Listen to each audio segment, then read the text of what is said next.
Bismillahirrahmanirrahim. Assalamualaikum warahmatullahi wabarakatuh. Kembali lagi di channel Dunia Komputer. Pada kesempatan kali ini kita bakal membahas bagaimana caranya mendaftar seleksi CPNS tahun 2021 untuk instansi Kemenkumham dan formasi pemeriksa keimigrasian. Oke, langsung saja di sini kita langsung masuk ke websitenya, yaitu sscaasn.bkn.go.id.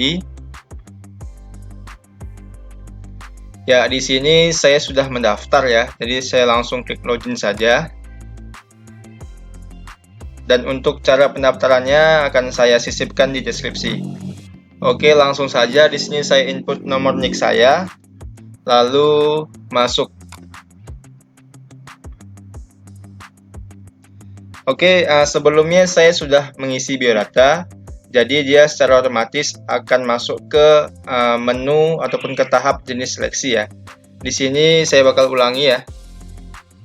Ya, di sini untuk mengisi biodata sama seperti video-video saya sebelumnya. Di situ sudah saya jelaskan bagaimana cara mengisi biodata. Dan di sini terutama untuk yang lulusan SMA, itu untuk gelar belakangnya dibuat garis penghubung saja ya, bagi yang sarjana S1 tapi ikut formasi untuk tes CPNS nya mengikuti dengan ijazah SMA ataupun lulusan SMA. Oke, langsung saja di sini saya ke jenis seleksi ya. Untuk jenis seleksinya kita pilih CPNS, lalu kita klik selanjutnya. Lalu di sini kita pilih instansi. Di sini saya pilih instansinya Kemenkumham, atau langsung saja ketik hukum.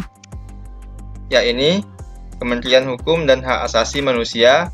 Lalu formasinya dipilih umum, lalu diklik pilih. Untuk teman-teman yang putra-putri Papua, tinggal dipilih putra-putri Papua Barat. Dan untuk teman-teman yang lulusan terbaik, tinggal pilih lulusan terbaik. Dan teman-teman yang penyandang disabilitas, tinggal dipilih penyandang disabilitas. Di sini saya pilih umum, lalu kita klik pilih. Ya, lalu di sini yang paling pertama isi dulu pendidikannya. Di sini saya ikuti formasi ini dengan ijazah SMA, jadi saya pilih SLTA atau SMA sederajat. Lalu jabatannya di sini saya pilih pelaksana pemula pemeriksa keimigrasian. Lalu lokasi formasinya di sini saya pilih provinsi saya ya, Sumatera Utara. Terserah teman-teman, kalau mau pilih formasi di wilayah teman-teman juga bisa. Tinggal dicari nama provinsinya. Di sini saya pilih Kanwil Kementerian Hukum dan HAM Sumatera Utara. Lalu lokasi ujiannya saya pilih dalam negeri. Lokasi tesnya saya pilih ibu kota provinsi saya, yaitu Medan. Jadi untuk lokasi formasinya tinggal teman-teman pilih saja sesuai lokasi domisili ibu kota provinsi teman-teman. Di sini saya provinsi Sumatera Utara, berarti untuk ibu kotanya di Medan, yaitu Kanrek 6 BKN Medan. Lalu untuk nilai, ini kita bakal jelaskan lagi untuk nilai. Ini saya bakal cari file untuk raport saya. Untuk ijazah saya, di sini saya jelaskan kembali lagi, walaupun sebelumnya sudah saya jelaskan berulang-ulang, namun ini masih banyak juga pertanyaan masalah nilai. Jadi untuk nilai, ini saya bakal contohkan untuk nilai yang lulusan tahun 2018 ke bawah ya. Ya, untuk nilai di sini saya tampilkan nilai SKHU ya teman-teman. Karena di sini diminta untuk rata-rata nilai, jadi di sini saya contohkan sebagai nilai SKHU untuk tamatan tahun 2018 ke bawah. Di sini rata-ratanya sudah ada ya teman-teman. Dihitung dari jumlah nilai sekolah, nilai ujian nasional, nilai akhir, lalu dijumlahkan ketiganya dan dibagi 3, maka hasilnya bakal seperti ini, 8,5. Jika teman-teman yang lulusan tahun 2019 atau yang tahun 2020 ya, yang tidak ada SKHU-nya, teman-teman bisa cek di belakang ijazah ya. Di belakang ijazah ini ada raport, ada nilai raport semester 6 ya. Lalu di bawahnya biasanya itu ada nilai sekolah ya, nilai sekolah. Untuk yang tamatan tahun 2020 tidak ada UNBK ataupun ujian nasional, jadi difokuskan ke nilai sekolah. Kalau tidak ada rata-ratanya seperti ini, tinggal jumlahkan saja semua nilai sekolahnya, lalu dibagi sesuai dengan jumlah mata pelajaran. Misalkan ini, jumlah mata pelajarannya itu ada 6, lalu dijumlah semua, lalu dibagi 6, dan mendapatkan hasil nilai rata-rata. Abaikan saja nilai UNBK untuk tamatan tahun 2020 dan tahun 2021 karena tidak ada UNBK. Kalau tidak ada nilai ujian sekolah, teman-teman tinggal lihat saja di raport ya. Di raport itu pasti ada nilai ujian sekolah nih. Ada rata-rata raport sama nilai ujian sekolah. Jumlahkan saja semuanya, lalu dibagi sesuai dengan jumlah mata pelajaran yang diraport yang ada di belakang ijazah. Oke teman-teman, itulah penjelasan untuk yang lulusan tahun 2019 yang tidak memiliki SKHU. Kalau yang tahun 2018 itu bisa dicek di SKHU-nya. Dan nanti ketika pemberkasan, penguploadan berkas, itu teman-teman bisa upload scan SKHU atau teman-teman juga bisa upload scan belakang dari ijazah ini. Oke. Lalu bagaimana untuk teman-teman yang lulusan tahun 2021? Tidak ada ijazah karena belum keluar. Teman-teman bisa upload SKL atau SKTL, surat keterangan tanda lulus. Untuk masalah nilainya, teman-teman koordinasi ke pihak sekolah, minta nilainya, nilai akhir teman-teman saat melakukan ujian sekolah. Atau teman-teman juga bisa menghitung rata-rata nilai dari semester 5 yang ada di raport. Tentunya pasti raport sudah dibagikan. Dan nanti untuk transkrip nilai, teman-teman tinggal scan saja raport semester 5-nya. Karena semester 6 pasti letaknya di belakang ijazah. Oke, sampai di sini saya rasa paham ya teman-teman. Lanjut, di sini saya buat nilainya 8,5, 85 karena di sini puluhan ya. Nomor ijazahnya, teman-teman yang belum punya ijazah, yang lulusan tahun 2021, silahkan input nilai nomor SKL. Nomor SKL itu ada di paling atas, di bawah tulisan surat keterangan tanda lulus, pasti ada nomor SKL-nya. Tinggal diketik aja, tinggal diisi. Lalu teman-teman yang lulusan tahun 2020 yang sudah punya ijazah atau 2018, 19 dan seterusnya ke belakang, itu tinggal input nomor ijazah yang ada di posisi paling bawah, di bawah foto teman-teman. Ini dia. Kalau ini nomor SKHU ya teman-teman. Oke, saya rasa paham lah sampai di situ. Lanjut, di sini saya contohkan saja nilai nomor ijazah saya itu ini ya, DN07 MA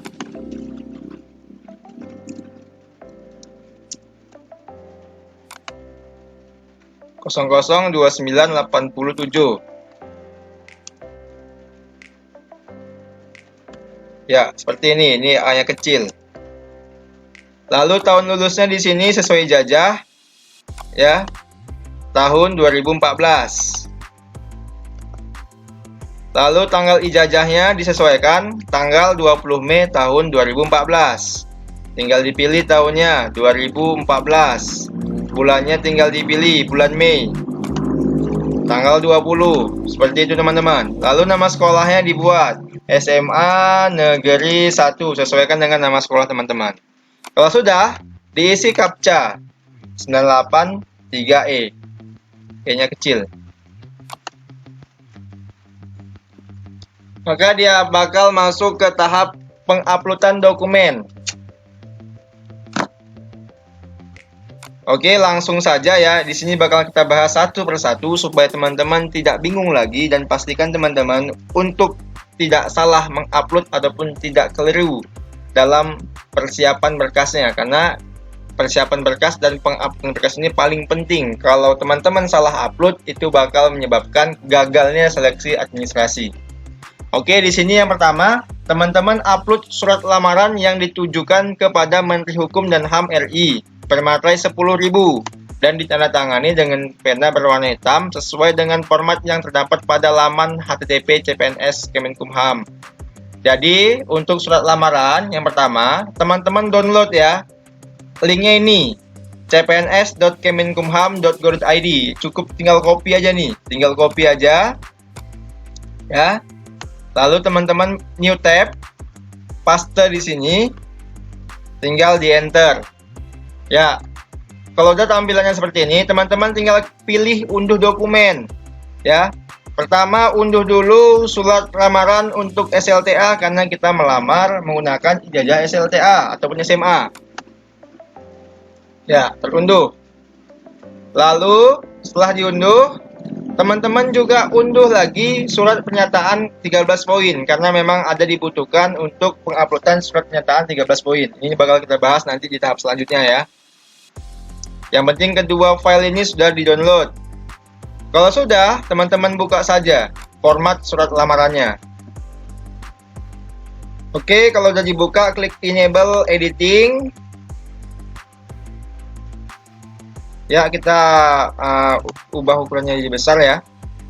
Lalu dibuat tanggalnya. Tanggalnya tanggal kapan? Tanggal sesuai dengan tanggal penguploadan. Misalkan di sini tanggalnya 11 Juli 2021. Nah, di sini dibuat juga alamatnya ya, Stabat 11 Juli tahun 2021.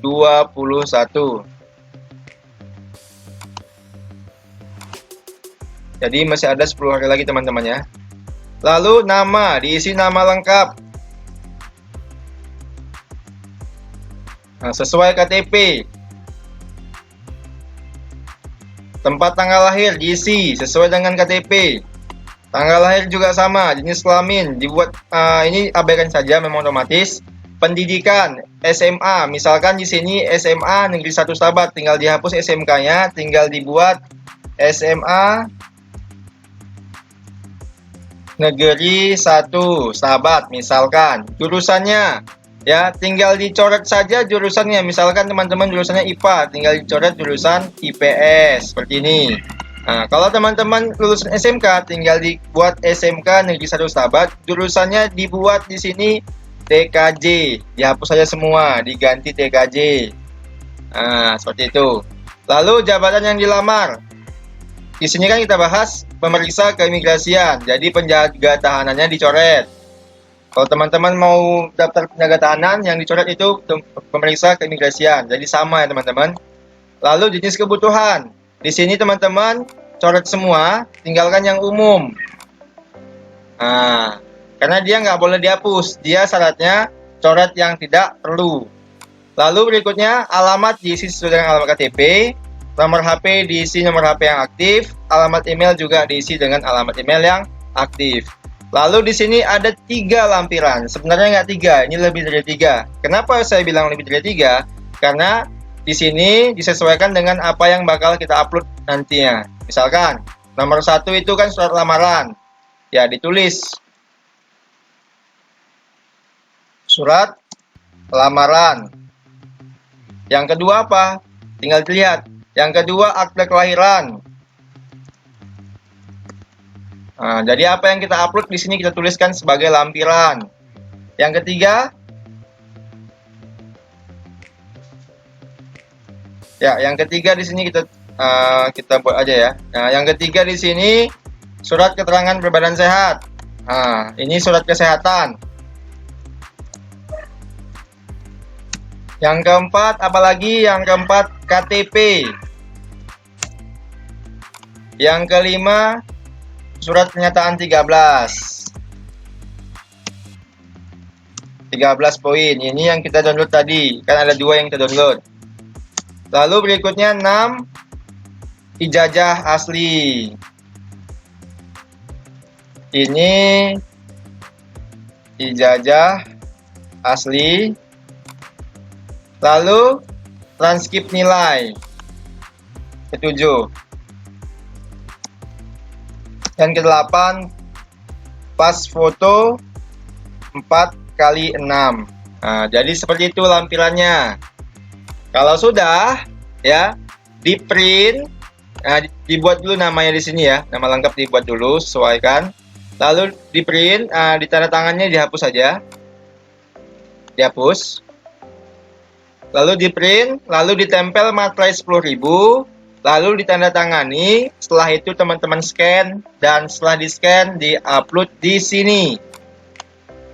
Oke ya, diunggah. Maksimal kapasitasnya 500 KB. Lalu yang kedua apa? Akte kelahiran atau surat keterangan lahir asli dari Dinas Kependudukan dan Catatan Sipil, bukan dari Badan Puskesmas. Ini teman-teman urus akte kelahiran, ya, atau surat keterangan lahir, karena tidak ada diminta kartu keluarga ya. Nah ini teman-teman urus surat akte kelahiran. Biasanya cuma 3 hari siap itu. Lalu berikutnya surat keterangan berbadan sehat dari dokter pemerintah atau rumah sakit atau TNI Polri asli yang dibuat pada bulan Juli. Nah, teman-teman pergi ke puskesmas. Teman-teman pergi ke puskesmas minta surat keterangan sehat. Dan biasanya itu bakal mencantumkan tinggi badan dan berat badan. Sesuaikan dengan hasil pengukuran dan hasil penghitungan berat badan teman-teman. Itu di-scan lalu di-upload. Tidak boleh di-fotokopi dulu, di-scan dulu. Nanti kalau untuk pemberkasan offline, setelah teman-teman mau fotokopi atau apa, setelah teman-teman. Yang penting teman-teman nanti ketika pas seleksi administrasi, teman-teman bawa berkas-berkas yang asli, termasuk ijazah. Oke. Lalu kartu tanda penduduk. Nah, ini KTP yang KTP yang elektronik, teman-teman scan, ya. Kalau misalkan KTP, ya, tanggal lahirnya ataupun tempat lahirnya beda dengan akte kelahiran, silahkan update ataupun perbarui KTP-nya di Dukcapil. Itu paling 2 hari siap. Dan maksimal kapasitasnya 500 KB.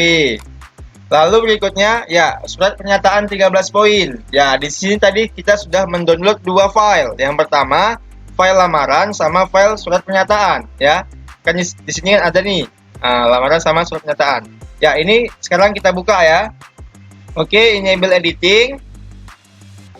Ya, di sini teman-teman tinggal isi nama, nick teman-teman, alamat, pekerjaan pada KTP, kalau tidak bekerja dibuat tidak bekerja, jenjang pendidikan dibuat SLTA, program studi jurusannya dibuat SMK jurusan TKJ misalkan. Lalu jabatan yang dilamar dibuat di sini petugas keimigrasian, nomor telepon yang aktif diisi dan alamat email yang aktif diisi. Lalu di scroll ke bawah, ya. Teman-teman beri nama lagi, beri alamat ya, Stabat misalkan alamat saya, tempat tanggal sekarang dan bulan sekarang, lalu ini dihapus. Lalu teman-teman print lagi, lalu teman-teman tempelkan materai lagi, teman-teman tanda tangan lagi, lalu teman-teman scan lagi dan teman-teman upload lagi di sini. Nah, diupload lagi di sini. Pastikan kapasitasnya 1000 KB. Untuk scan-nya nggak perlu ke tempat percetakan ataupun digital printing. Teman-teman cukup scan menggunakan aplikasi yang ada di handphone. Itu banyak sekali di Play Store ataupun di App Store. Banyak sekali. Ada yang namanya pre-scan, ada yang namanya clear scan, bebas. Itu bisa dan lebih akurat untuk scan. Oke, berikutnya ijazah asli atau surat keterangan lulus SKL. Jika ijazah aslinya belum keluar, dan syarat dan surat pernyataan ijazah dari Kementerian Pendidikan, Kebudayaan, Riset dan Teknologi bagi lulusan luar negeri dan atau Kementerian Agama bagi lulusan pesantren. Scan berkas asli berwarna tidak hitam putih. Maksimal ukuran 1000 KB. Ya, ini kalau teman-teman yang lulusan tahun 2021 tahun ini yang ijazahnya belum keluar, teman-teman cukup scan SKL-nya saja dari sekolah. Ya. Lalu teman-teman yang lulusan tahun 2020 ke bawah cukup scan depan ijazahnya saja, lalu diupload di sini. Lalu berikutnya transkrip nilai. Teman-teman tinggal scan transkrip nilai yang ada di belakang ijazah, ya. Atau bisa juga yang ada di depan SKHU. Kalau punya SKHU, kalau nggak punya SKHU yang ada di belakang ijazah, yang di scan. Lalu untuk yang tidak memiliki ijazah bagaimana Pak yang belum keluar? Ya, silahkan teman-teman scan raport semester 5-nya. Ya. Ya, silahkan teman-teman minta ya, teman-teman minta sama pihak sekolah SKL yang ada daftar hasil ujian nasional atau hasil ujian akhir. Jangan raport. Di sini ada keterangannya bukan nilai daftar raport. Ini salah ya. Nggak boleh di scan nilai raportnya. Teman-teman minta SKL-nya ataupun surat keterangan lulusnya yang ada nilai ujian akhirnya atau ujian sekolahnya. Itu yang teman-teman minta. Biasanya tuh ada sekolah yang menyiapkan ataupun yang mengeluarkan SKL dengan memberikan nilai di dalamnya sama seperti SKHU. Jadi teman-teman tinggal request dan koordinasi ke pihak sekolah, minta tolong buatkan juga nilai akhirnya yang ada di SKL untuk yang lulusan tahun 2021 yang tidak ada ijazahnya. Oke, lanjut. Di sini pas foto 4x6 dengan latar belakang merah. Ya, ini teman-teman upload file foto saja, nggak usah di scan, ya, nggak usah di scan. Teman-teman foto di digital printing ataupun di percetakan bisa foto, minta filenya lalu upload di sini. Ukuran 4x6 dan maksimal kapasitasnya 300 KB. Atau teman-teman yang pandai ngedit, silahkan foto pakai handphone lalu edit sendiri. Backgroundnya warna merah. Ya, saya rasa paham lah penjelasan saya seperti itu. Kalau sudah semuanya, teman-teman tinggal diklik selanjutnya. Ya, ini foto saya contoh ya. Lalu kalau sudah, teman-teman tinggal checklisting semua. Jika semua data yang teman-teman isi sudah benar, ya. Setelah di checklistin, ini juga kalau persyaratannya sudah teman-teman upload semua, tinggal diklik checklist saja. Kalau sudah, teman-teman tinggal checklist lagi ini, lalu checklist lagi ini, dan selanjutnya selesai. Tinggal download hasil ataupun resume dari hasil pendaftaran dan pengisian data diri dan formasi untuk seleksi CPNS ini. Lalu jangan lupa itu juga di print, dan nantinya ketika ada pemberkasan tatap muka ataupun offline, itu teman-teman bawa berkas-berkas yang asli seperti ijazah juga wajib yang asli, pas foto juga jangan lupa dibawa, dan surat keterangan kartu pendaftaran yang pertama kali daftar juga wajib dibawa. Itu jika ada diminta berkas-berkas yang hard copy-nya ketika nanti lulus saat seleksi administrasi online. Oke, saya rasa cukup sampai di situ. Semoga paham. Sampai bertemu di video berikutnya. Assalamualaikum warahmatullahi wabarakatuh.